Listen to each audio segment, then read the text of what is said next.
Colombia அதிகாரபூர்வமாக republic of Colombia என்றழைக்கப்படும் இந்நாடு உலகின் 29வது அதிக மக்கள் தொகை கொண்ட நாடாக உள்ளது.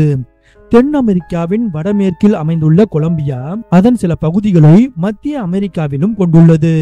பிரேசில், ஈக்வடார், பனாமா, பெரு மற்றும் வெனிசுலா ஆகிய 5 நாடுகளை எல்லைகளாக கொண்டுள்ள கொலம்பியாவின் வரலாறு, நிலப்பரப்பு, மக்கள், கலாச்சாரம், பொருளாதாரம் உள்ளிட்ட பல்வேறு உண்மைகளை பற்றி இப்போது பார்ப்போம். கிறிஸ்டோபர் கொலம்பஸ் வருவதற்கு முன்பே கொலம்பியா ஒரு செழிப்பான நாடாக இருந்தது. 14,000 ஆண்டுகளுக்கு முன்பு பழங்குடி மக்கள் இங்கு வாழ்ந்ததற்கான சான்றுகள் கிடைத்துள்ளன. அந்த பழங்குடி மக்களின் வழித்தோன்றல்களாக கொலம்பியா பகுதியில், குறிப்பாக அமேசான் படுகையில் இன்றும் சில பழங்குடி சமூகங்கள் வாழ்ந்து வருகின்றன.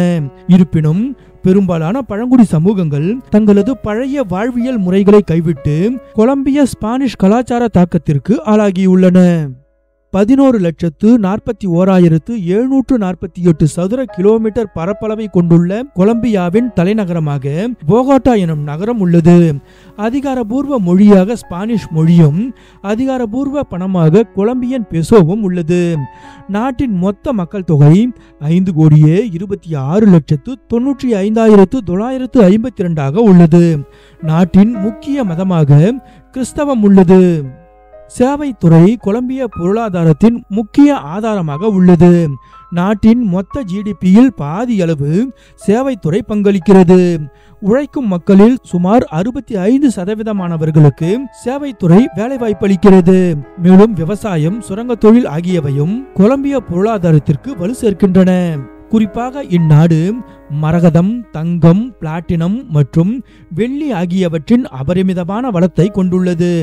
மேலும் பேரைட், சிமெண்ட், களிமண், நிலக்கரி, ஜிப்சம், உப்பு, மணல் மற்றும் சரளை, சிலிக்கா மற்றும் கல் ஆகிய முக்கிய கனிம பொருட்களின் வளத்தையும் கொண்டுள்ளது.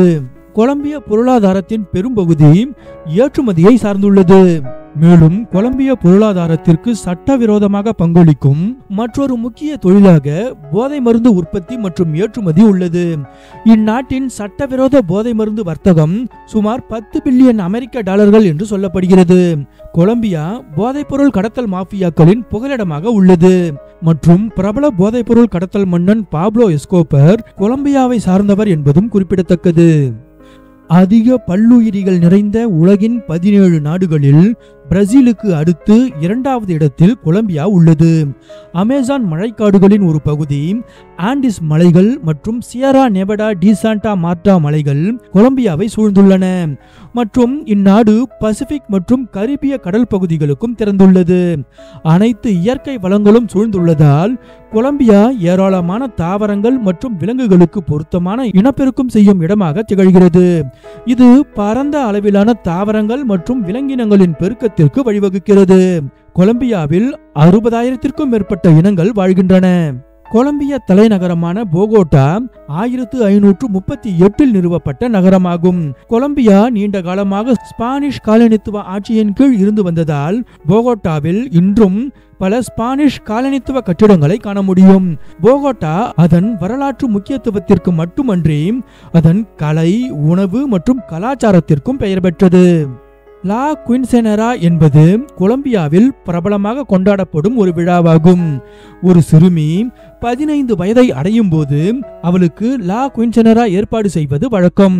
இது அடிப்படையில் சிறுமி ஒரு பெண்ணாக மாறுவதற்கான கொண்டாட்டமாகும். மேலும் கொலம்பியா உள்ளிட்ட அனைத்து லத்தீன் அமெரிக்க நாடுகளிலும் இந்த விழா ஒரு பெண்ணின் வாழ்க்கையில் மிகப்பெரிய நாட்களில் ஒன்றாகும்.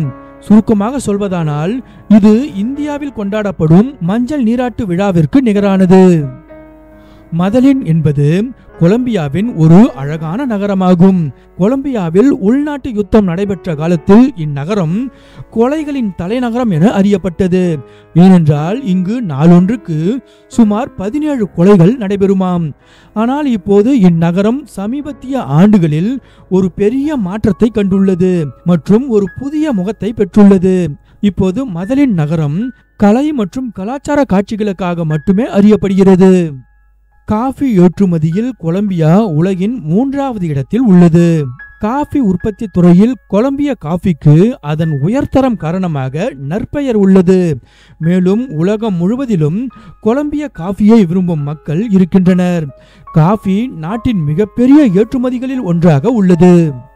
சங்குவா என்பது கொலம்பியாவின் மிகவும் பிரபலமான உணவுகளில் ஒன்றாகும். இது கொத்தமல்லி, பால் மற்றும் முட்டை ஆகியவற்றின் கலவையாகும். மக்கள் இதனை பெரும்பாலும் ஒரு காலை உணவாக உட்கொள்கிறார்கள். Colombia Pacific ring of fire எனும் இயற்கை பேரழிவு பகுதியில் இருப்பதால் இந்நாடு அடிக்கடி எரிமலை வெடிப்புகள் மற்றும் பூகம்பங்களின் தாக்குதலுக்கு உள்ளாகிறது. பசிபிக் ரிங் ஆஃப் ஃபயரில் குறைந்தது 452 எரிமலைகள் இருக்கின்றன. கொலம்பியாவின் நிலம் அதன் ஒரு பகுதியாக இருப்பதால் நிலநடுக்கம் மற்றும் எரிமலை வெடிப்புகள் ஏற்படும் அபாயம் உள்ளது. கொலம்பியா ஆர்கிட் பூக்களின் தலைநகரம் என்று குறிப்பிடப்படுகிறது. ஏனென்றால் இந்நாட்டில் 4000க்கும் மேற்பட்ட ஆர்கிட் இனங்கள் உள்ளன. மிக சிறந்த மரகத கற்கள் கொலம்பியாவில் மட்டுமே காணப்படுகின்றன. உலகின் முன்னணி மரகத கற்கள் உற்பத்தியாளராக கொலம்பியா உள்ளது. இந்நாட்டில் கிடைக்கும் மிகச்சிறந்த மற்றும் உயர்தரமான மரகதங்கள் உலகில் வேறு எங்கும் கிடைக்காது. கொலம்பியாவில் தற்போது வரை சுமார் 150க்கும் மேற்பட்ட மரகத சுரங்கங்கள் செயல்படுகின்றன. கானோ கிறிஸ்டல்ஸ் என்பது கொலம்பியாவின் மக்கரேனா பிராந்தியத்தில் காணப்படும் ஒரு நதியாகும். த ரிவர் ஆஃப் 5 கலர்ஸ் அல்லது த லிக்விட் ரெயின்போ எனவும் அழைக்கப்படும் இந்த நதியின் படுகையானது ஜூலை மாத இறுதியில் தொடங்கி நவம்பர் மாதம் வரை பல வண்ணங்களில், குறிப்பாக மஞ்சள், பச்சை, நீலம், கருப்பு மற்றும் சிவப்பு வண்ணங்களில் காட்சியளிக்கும். ஆற்றில் உள்ள நீர்வாழ் தாவரங்களின் இனப்பெருக்க செயல்பாட்டின் போது இத்தகைய வண்ணங்கள் உற்பத்தி செய்யப்படுகின்றன. தெஜோ என்பது கொலம்பியாவின் ஒரு பாரம்பரிய விளையாட்டாகும். இந்த விளையாட்டை போட்டியாளர்கள் பீர் குடித்துவிட்டு தான் விளையாட வேண்டும் என்பது விதி. தூரத்தில் வைக்கப்பட்டிருக்கும் சிறிய அளவிலான வெடிமருந்து பைகளை நோக்கி உலோக தட்டுகளை வீசி அதனை வெடிக்க செய்வதுதான் இந்த விளையாட்டின் முக்கிய அம்சம். இது நாட்டின் பாரம்பரிய விளையாட்டாக இருந்தாலும் கொலம்பியர்கள் அதிகம் விரும்பும் விளையாட்டாக கால்பந்து உள்ளது. மேக்தலேனா நதி கொலம்பியாவின் முக்கிய நதியாக உள்ளது. நாட்டின் வடக்கு நோக்கி சுமார் 1582 கிலோமீட்டர் ஓடும் நாட்டின் நீளமான நதியான இது அதன் பெயரை பைபிளில் வரக்கூடிய மேரி மேக்தலேன் எனும் பெண்ணின் பெயரிலிருந்து பெற்றது. கொலம்பியா பல்வேறு விஷயங்களில் ஒரு அற்புதமான நாடாக இருக்கும் அதே சமயத்தில் ஒரு ஆபத்தான நாடாகவும் உள்ளது. நாட்டின் வன்முறை விகிதங்கள் சராசரியை காட்டிலும் அதிகமாக இருப்பதால் நாடு ஆபத்தானதாக முத்திரை குத்தப்பட்டுள்ளது. பொதுவான குற்றங்கள் மற்றும் வன்முறை குற்றங்கள் மலிந்துள்ள இந்நாட்டில் போதை மருந்து கடத்தல் மாஃபியாக்கள் மற்றும் கொரில்லா தீவிரவாதிகளின் ஆதிக்கம் அதிகம் உள்ளது. கொலம்பியா அதன் பல்வேறு சுற்றுலா தோழமை நகரங்களுக்காக புகழ்பெற்றது. கரிபியன் கடற்கரையோரம் அமைந்துள்ள கொலம்பியாவின் மிகவும் பிரபலமான நகரங்களில் கார்டேஜனா நகரமும் ஒன்று. இந்நகரம் அதன் பழைய காலனித்துவ கட்டிடங்கள் மற்றும் மீனவ சமூகங்களுக்காக அறியப்படுகிறது. ஒரு நகரமாக இருந்தாலும் அதன் பறந்து விரிந்த கடல் எல்லை காரணமாக வழக்கமான நகர சந்தடிகள் ஏதுமின்றி அமைதியாக இருக்கும் கார்டேஜனா ஓய்வுக்கான ஒரு முக்கிய இடமாக திகழ்கிறது. கலிஃபேர் என்பது கொலம்பியாவில் டிசம்பர் 25 முதல் டிசம்பர் 30 வரை நடைபெறும் ஒரு கலாச்சார நிகழ்வாகும். இது டான்ஸ் மாரத்தான், குதிரை சவாரி அணிவகுப்புகள் மற்றும் நடன நிகழ்ச்சிகளுக்கு புகழ்பெற்ற பிராந்தியத்தின் கலாச்சார அடையாளத்தின் கொண்டாட்டமாகும். இந்த கொண்டாட்டம் 1957ஆம் ஆண்டு முதல் ஆண்டுதோறும் கொண்டாடப்படுகிறது. பறந்து விரிந்த அமேசான் காடுகளின் 10% கொலம்பியாவில் உள்ளது. இது நாட்டின் பரப்பளவில் 1/3 பங்காகும். கொலம்பியாவில் காணப்படும் பரந்த அமேசான் மழைக்காடுகளில் எண்ணற்ற தாவரங்கள், விலங்குகள் மற்றும் பழங்குடி சமூகங்கள் உள்ளன. பந்தேஜா பைசா என்பது கொலம்பியாவின் தேசிய மற்றும் பிரபல உணவாகும்.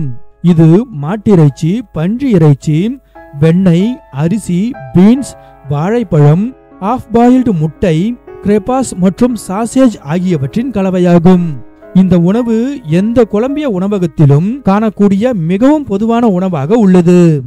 இன ரீதியாக வேறுபட்டுள்ள கொலம்பியா பழங்குடி வம்சாவளியினர் ஸ்பானிஷ், ஆப்பிரிக்கா, ஐரோப்பா மற்றும் மத்திய கிழக்கு மக்களின் கலவையாக உள்ளது. எந்த ஒரு தோல் நிறமும் அங்கு ஆதிக்கம் செலுத்தவில்லை. நாட்டில் வலம் வரும் ஒரு நபரை வைத்து அவர் கொலம்பியரா அல்லது சுற்றுலா பயணியா என்பதை அடையாளம் காண்பது மிகவும் கடினம்.